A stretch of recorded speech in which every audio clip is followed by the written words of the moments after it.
Happy Halloween. I don't know what scares me more right now. The press capitulation to the palace, the continued growing control that the palace has over the press, and obviously just the daily reality of living in America through yet another consequential, possibly democracy-ending election. Let's talk a bit about royal documentaries. William had one come out about his plan to end homelessness, or as former BBC presenter Peter Hunt put it, William can single-handedly make a significant impact on homelessness by accepting a fixed income in return for giving up his vast Duchy of Cornwall estate. Instead of tinkering at the edges, he'd become a consequential royal. Peter! I didn't know you like that. Just as a reminder, William decided not to disclose what he paid in taxes, if he paid any taxes, on the Duchy of Cornwall. No matter what you think about if Prince William can end homelessness, I want to take a look at this tweet.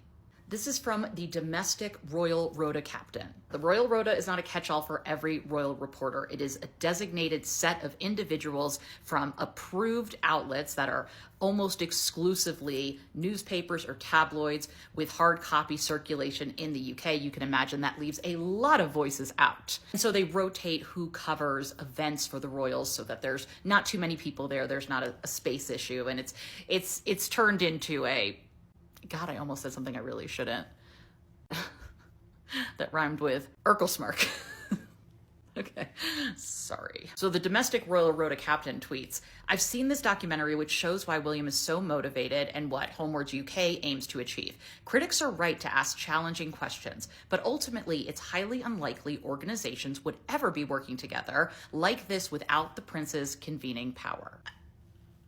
You know who else has the right to ask challenging questions, who really should, given the job description, especially when they cover powerful, publicly funded institutions?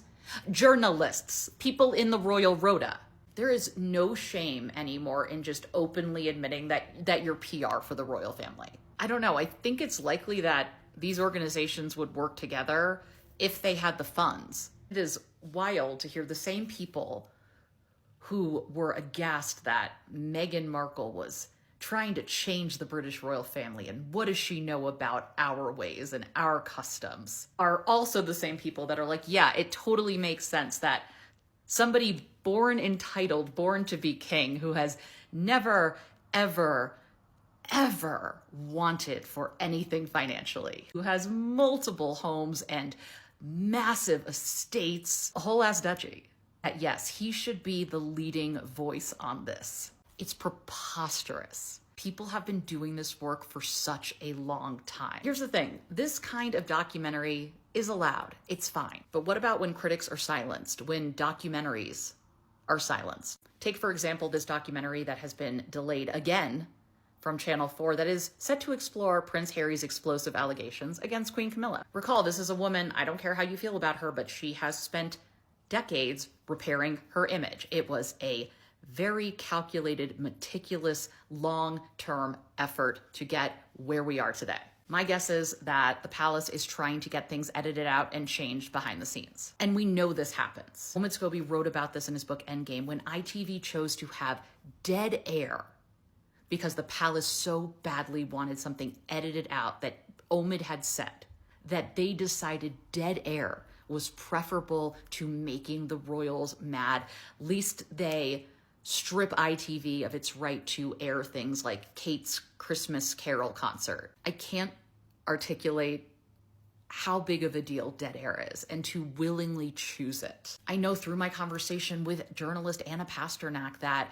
her comments were watered down in the BBC documentary The Princes and the Press because Kensington Palace got their hands on it. They may not explain, but they certainly complain.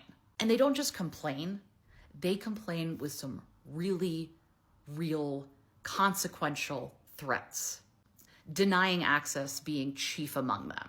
Not to mention the fact that it is in the best interest of these media outlets to see the continuation of the monarchy. That's how they make money too. There is a vested interest, which is why you will see a journalist tweeting out PR for the palace, having apparently no shame in the fact that their job is also to ask challenging questions.